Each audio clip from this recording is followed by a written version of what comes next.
অল্প সময়ের মধ্যে এত পানি বাংলাদেশে প্রবেশ করবে এটা কখনোই সম্ভব নয়।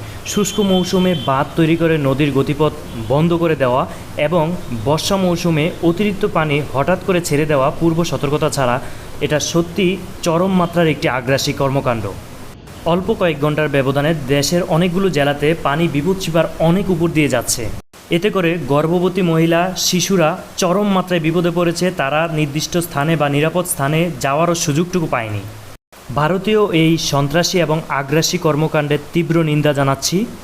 অনেকেই নানান কৌশলে বলার চেষ্টা করছেন উজান থেকে নেমে আসা ঢেউ অথবা বাঁধ ভেঙে যাওয়া, কেন নদীতে বাঁধ থাকবে কেন?